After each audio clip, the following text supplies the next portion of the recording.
안녕하세요. 예담교회 중고등부 여러분. 오늘 말씀을 들으신 후에 공과를 들으러 오신 여러분을 환영합니다.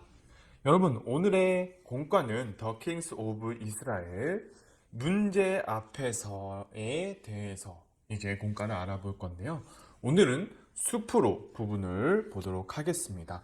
숲으로 부분의 주제는 바로 히스기야의 시대입니다.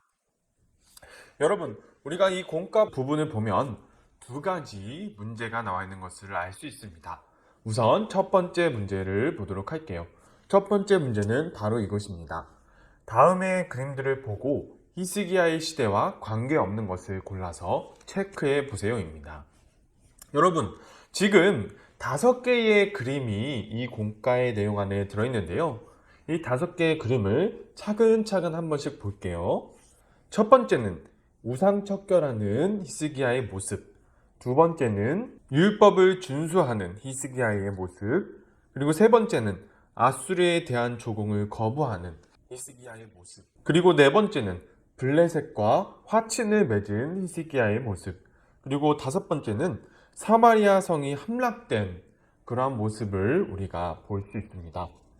여러분, 우리가 이 문제를 통해서 해야 할 것이 무엇이냐면 이 5가지 모습 가운데 틀린 것이 무엇인지 체크를 해보는 것입니다. 설명을 듣고 무엇이 잘못된 그림인지를 체크를 해주시면 되는 것입니다.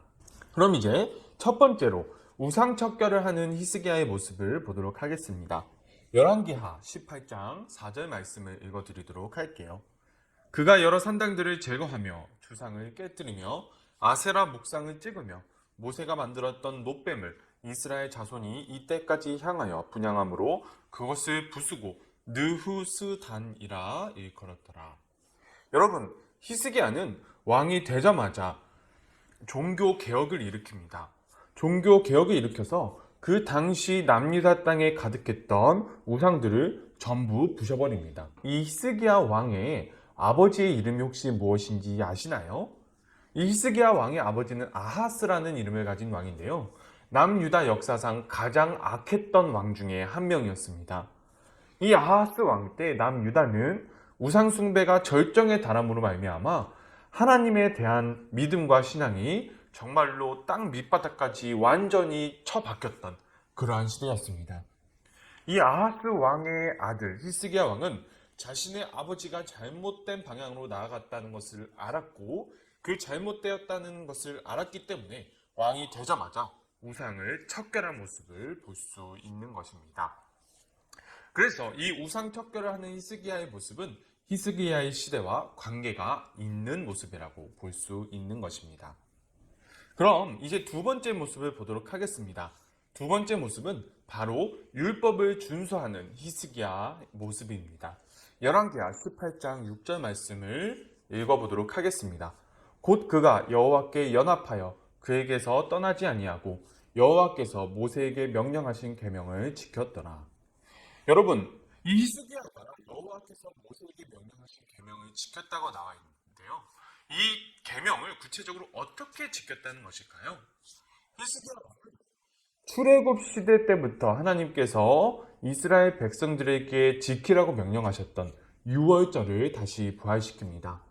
이 유월절을 다시 부활시킴으로 말미암아 하나님 나라의 백성으로서의 정체성을 다시금 깨닫게 해요. 그리고 심지어 멸망해버린 북이스라엘 땅에 남아있는 자신들의 형제에게마저도 그들에게 초대를 해서 그들이 남유다 땅에 와서 다 같이 하나님의 백성으로서 유월절을 지킬 수 있도록 같이 하나님께 나아갔습니다. 이러한 모습을 보면 히스기야가 여호와께서 나아갔다는 것을 알 수 있습니다. 그렇기 때문에 지금 히스기야가 율법을 준수하는 모습은 히스기야의 시대와 관계가 있는 것이라고 볼 수 있는 것입니다. 이제 세 번째로 히스기야의 업적은 바로 아수르에 대한 조공을 거부한 것입니다. 열왕기하 18장 7절 말씀을 읽어드리도록 하겠습니다. 여호와께서 그와 함께 하심에 그가 어디로 가든지 형통하였더라. 저가 아수르 왕을 배반하고 섬기지 아니하였고. 여러분, 히스기야가 아수르에 대한 조공을 거부했다는 것은 그 이전에 남유다가 아수르에 대한 조공을 하고 있다는 뜻입니다. 여러분, 조공이 무슨 뜻이냐면 약한 국가가 자신보다 더 강한 국가에게 선물을 주면서 자신들을 더 잘 봐달라고 하는 것이 바로 조공입니다. 히스기야의 아버지 아하스 왕 때 아하스 왕은 아수르를 너무나 의지하였어요. 아수르를 너무나 의지하여서 아수르에서 섬기는 신마저도 남유다 땅에 데리고 와서 그 신들을 섬기는 악한 행동을 저질렀습니다.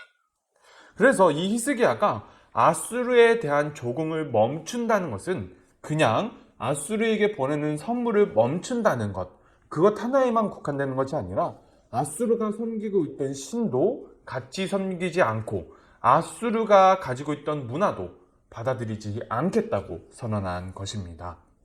그렇기 때문에 이 아수르에 대한 조공을 거부한 것은 히스기야의 시대와 관계가 있는 것이 맞는 것입니다. 이제 히스기야의 네 번째 업적을 보도록 하겠습니다. 이 네 번째 업적은 블레셋과 화친을 맺는 히스기야의 모습인데요.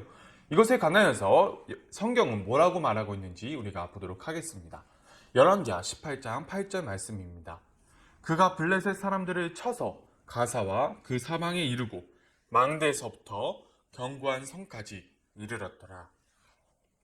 여러분, 지금 이 그림 가운데에서는 블레셋과 화친을 맺는 모습을 보여주는데 우리가 열왕기하 18장 8절 말씀을 읽어보니까 정반대라는 것을 알 수 있지요. 히스기야는 이스라엘 국가를 사사건건 괴롭혔던 블레셋과 연합하지 않았습니다. 블레셋과 동맹을 맺지 않고 오히려 그 블레셋 사람들을 쳐서 그 사람들이 살고 있던 곳까지 남유다 땅의 영토를 넓히는 모습을 보여줍니다. 여러분, 이것이 무엇을 뜻하냐면 블레셋이 가지고 있던 이방 문화와 동화되지 않는다는 것입니다.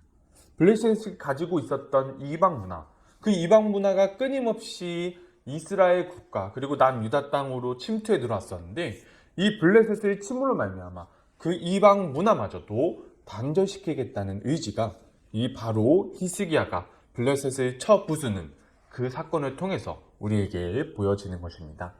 그래서 이 블레셋과 화친을 맺었다는 그림은 히스기야의 시대와 관계가 없는 것입니다. 그래서 이것을 체크해 주시면 되는 것입니다. 그리고 다섯 번째로 히스기야 시대에 있었던 일을 보도록 하겠습니다. 히스기야 시대에 있었던 열왕기하 18장 9절에서 10절 말씀을 읽어드리도록 하겠습니다. 히스기야가 제4년 곧 이스라엘이 엘라의 아들 호세아 제7년에 아수르의 왕 살만에셀이 사마리아로 올라와서 에워쌌더라. 3년 후에 그 성읍이 함락되니 곧 히스기야 왕의 제6년이요 이스라엘 왕 호세아의 제9년에 사마리아가 함락되매. 여러분, 북이스라엘 수도 사마리아가 함락되었다는 것은 이제 북이스라엘 국가가 완전히 멸망당했다는 것을 보여줍니다. 그래도 남유다와 북이스라엘이 이제 으르렁대며 싸우고 있기는 했지만 북이스라엘이 완전히 멸망당함으로 말미암아 이제 남유다는 가나안 땅 인근에서 동떨어져서 혼자 동떨어져 있는 그러한 상태가 되어버리고 만 것입니다. 그러한 순간 가운데 히스기야는 의지할 곳이 없었어요. 히스기야는 의지할 곳이 없어서 온전히 하나님만 의지하는 모습을 보여주었던 것입니다. 그래서 이 사마리아가 함락되는 것은 히스기야의 시대와 관계가 있다는 것을 알 수 있습니다. 우리가 지금까지 5가지 그림을 보았는데요. 히스기야의 시대와 관계가 없는 것은 딱 한 가지였죠. 바로 블레셋과 화친을 맺는 그림이었습니다. 그것 하나에만 체크를 해주시면 되는 것입니다. 그렇다면 이 5가지의 내용들을 볼 때 히스기야는 어떤 왕이라고 평가를 내릴 수 있을까요? 이 히스기야에 대한 평가의 기준을 3가지로 보도록 하겠습니다. 첫 번째는 바로 신앙적인 면입니다. 그리고 두 번째는 통치적인 측면입니다. 그리고 세 번째는 외교적인 측면입니다. 우선 신앙적인 측면을 보면 이 히스기야는 우상 숭배를 철폐하고 율법을 지키기 위해 애썼던 왕이라는 것을 알 수 있습니다. 하나님의 마음을 알고 하나님께서 원하시는 바대로 살아가야 위하여서 이 우상 숭배를 없애고 율법을 지키며 유월절을 부활시킴으로 말미암아 하나님 백성으로서의 정체성을 다시 확립시키는 그러한 신앙적인 면이 이 히스기야에게 있었습니다. 그리고 통치 방법을 보면 하나님의 방법으로 영토를 지키는 모습을 보여줍니다. 하나님의 방법으로 영토를 지키면서 나라를 하나님께 돌리려고, 백성을 하나님께 돌리려고 애썼던 모습을 이 히스기야 왕은 보여주었습니다. 그리고 세 번째, 외교적인 모습을 보면 이 히스기야는 자신의 아버지 아하스 왕과는 반대로 하나님의 나라로서 이방 나라를 의지하지 않고 하나님의 뜻에 따른 외교를 한 것을 볼 수 있습니다. 히스기야의 아버지 아하스 왕은 그 당시에 강했던 나라 아수르를 의지함으로 말미암아 아수르의 우상, 아수르의 문화를 남유다 땅에 가득하게 했지요. 결국 그러한 외교 정책은 하나님 나라로서의 정체성을 지키지 못하게 하는 그러한 잘못된 정책이었기 때문에 히스기야는 그러한 잘못된 정책을 다시 하나님의 나라의 방법으로서 되돌렸던 것입니다. 그렇다면 하나님께서는 이 히스기야를 어떻게 생각하실까요? 우리가 두 개의 구절을 읽음으로 말미암아 이것을 알아가 보도록 하겠습니다. 첫 번째는 열왕기하 18장 3절 말씀입니다. 히스기야가 그의 조상 다윗의 모든 행위와 같이 여호와께서 보시기에 정직하게 행하여. 그리고 열왕기하 18장 5절 말씀을 읽어드리도록 하겠습니다. 히스기야가 이스라엘 하나님 여호와를 의지하였는데 그의 전후 유다 여러 왕 중에 그러한 자가 없었으니. 여러분, 하나님은 히스기야를 이렇게 생각하셨습니다. 히스기야는 하나님이 보시기에 모든 것을 정직하게 행했다고 하나님께서는 평가를 내리십니다. 하나님께서 보시기에 정직하게 행했다는 그런 평가를 받은 왕이 많지 않아요. 그런데 이 히스기야는 악한 왕인 아하스라는 악한 아버지를 두고 태어났음에도 불구하고 하나님이 보시기에 정직하게 행하는 모습을 보여줍니다. 그리고 이 히스기야 왕은 정말로 어려운 상황 가운데 하나님을 의지했어요.